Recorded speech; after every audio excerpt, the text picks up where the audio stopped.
बिस्मिल्लाहिर्रहमानिर्रहीम। तमाम तारीफ़ें अल्लाह के लिए हैं जो तमाम जहानों का पालने वाला है। Welcome to my channel. कैसे हैं आप सब? उम्मीद है खैरियत से होंगे। आज की वीडियो आपके लिए बहुत ही इन्फॉर्मेटिव होने वाली है। आज की वीडियो में मैं आपको बताऊंगी कि आप बिना मक्खन बनाए किस तरह बालाई से देसी घी घर में तैयार कर सकते हैं। ये घी आप बहुत ही आसानी से घर में बगैर किसी मेहनत के बना सकते हैं। अब आपको बाज़ार से महंगे महंगे घी खरीदने की ज़रूरत नहीं पड़ेगी। आप बड़ी आसानी से ये घी घर में तैयार कर सकते हैं। तो जी आइए वीडियो शुरू करते हैं। सबसे पहले ये मैंने बालाई ले ली है जो मैंने काफ़ी दिनों से जमा करके रखी थी। इसको मैंने फ्रीज़र में रखा था। फ्रिज में आपने बालाई नहीं रख फ्रिज में बालाई रखने से वो थोड़े दिनों के बाद ख़राब होना शुरू हो जाती है और इसमें से स्मेल आने लग जाती है। इसलिए लिहाजा जब भी आप बालाई जमा करें तो उसको आप फ्रीज़र में रखा करें। और जिस दिन आपने देसी घी या मक्खन बनाना हो उससे एक दिन पहले उसको निकाल के नीचे फ्रिज में रख दें। ये मैंने 3 बाउल बालाई के लिए हैं जो मैंने रात को फ्रीज़र में से निकाल कर नीचे फ्रिज में रख दी थी। अभी भी इसमें ना बर्फ़ जमी हुई है, लेकिन कोई बात नहीं, हम इसी तरह इससे देसी घी तैयार कर लेंगे। सबसे पहले मैंने इस बालाई को एक बड़े पतीले में निकाल के तो अब मैंने इसको चूल्हे पे रख दिया है। अब चूल्हे पे अब हम इसको अच्छी तरह गर्म करेंगे। साथ साथ हमने इसको हिलाते जाना है ताकि हमारी बालाई पतीले में ना लगे।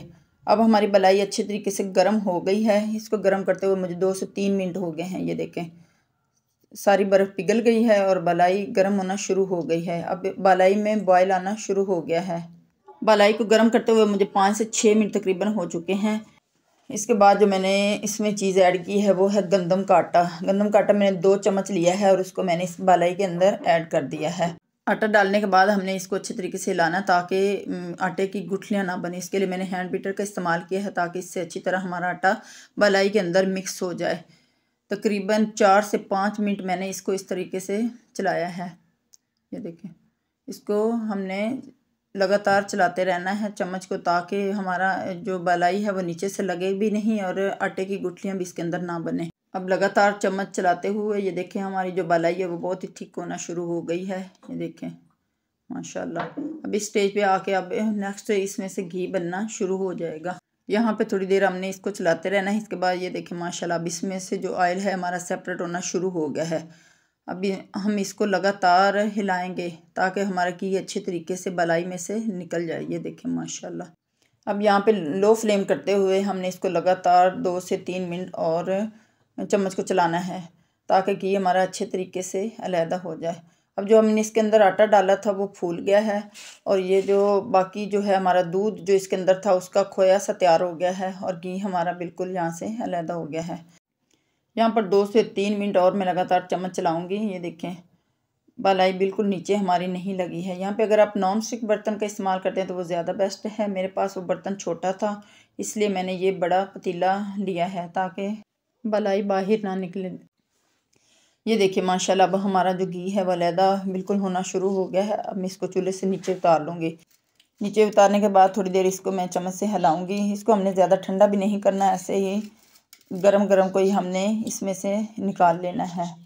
अब मैं इसको एक अलहदा बर्तन में स्ट्रेनर से स्ट्रेन करते हुए निकाल लूँगी। ये देखें माशाल्लाह कितना प्यारा हमारा शीशे की तरह चमकता हुआ घी तैयार हो गया है।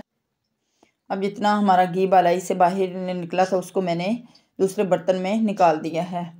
दूसरे बर्तन में निकालने के बाद अब हम दोबारा इस बालाई को चूल्हे पे रखेंगे ताकि जो बाकी हमारा थोड़ा बहुत घी रह गया है उसको भी हम अच्छे तरीके से निकाल लें। 1 से 2 मिनट इसको चम्मच चलाते हुए मैं दोबारा अच्छे तरीके से सारा घी इसमें से निकाल लूँगी। ये देखें माशाल्लाह दोबारा हमारा घी इसमें से निकलना शुरू हो गया है। जब अच्छी तरह ये घी निकल आएगा तो मैं फिर इसको चूल्हे से दोबारा नीचे उतार लूँगी। ये देखिए अब जिस बर्तन में मैंने पहले घी निकाला था वो बर्तन हमारा छोटा था इसलिए मैंने इसको एक बड़े बाउल में डाल दिया है। बड़े बाउल में अच्छी तरह उतार के डालने के बाद मैं दोबारा इसी बर्तन में वो जो घी हमारा दोबारा निकला है उसको अच्छे तरीके से निकाल लूँगी। अब मैंने जो बाकी घी बालाई में रह गया था उसको भी दोबारा मैंने निकाल लिया। इस तरह घर में घी तैयार करके आप कई महीनों तक ये घी चला सकते हैं। इसको आपने फ्रिज में नहीं रखना, फ्रिज से बाहर ही आप इसको रखें तो ये कई महीनों तक ख़राब नहीं होता है। अब ये माशाल्लाह हमारा तकरीबन 1 किलो के करीब घी है जो मैंने निकाल लिया है। उसके बाद जो हमारे पास ये नीचे मिक्सचर बच गया है इसको हमने वेस्ट नहीं करना बल्कि हम इससे एक बेहतरीन हलवा तैयार कर सकते हैं। इसको अब हमने अच्छे तरीके से भूनना है जो ताकि जो हमने आटा डाला था वो अच्छे तरीके से भुन जाए। उसके बाद मैंने इसके अंदर 4 चम्मच चीनी के डाल दिए हैं। चीनी डालने के बाद हम इसको अच्छे तरीके से भूनेंगे। हमारे पास ये एक बेहतरीन हलवा तैयार हो जाएगा। ये देखिए अब माशाल्लाह दोबारा घी निकलना शुरू हो गया है, लेकिन अब हमने इस घी को निकालना नहीं है क्योंकि ये बच्चे बड़े शौक़ से खाते हैं और घी भी उनके लिए फ़ायदेमंद है। अब चीनी डालने के बाद अच्छी तरह मिक्स करते हुए मैंने इसके अंदर 2 छोटी इलायची डाल दी है ताकि इसमें से एक बेहतरीन सी खुशबू आए।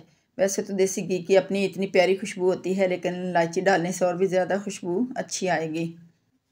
अब माशाल्लाह ये एक बेहतरीन हलवा तैयार हो गया है। अब मैं इसको चूल्हे से नीचे उतार लूँगी।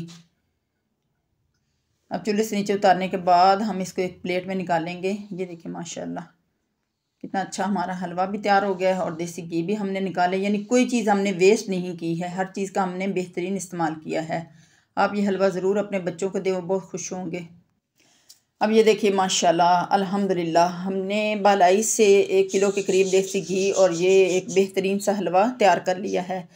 ये देखिए अब मैं चख के दिखाती हूँ, ये बेहतरीन हलवा तैयार हुआ है। आप भी इस रेसिपी को ज़रूर ट्राई कीजिएगा। अगर मेरी वीडियो पसंद आई हो तो लाइक कीजिए, शेयर कीजिए और मेरे चैनल को सब्सक्राइब कीजिए।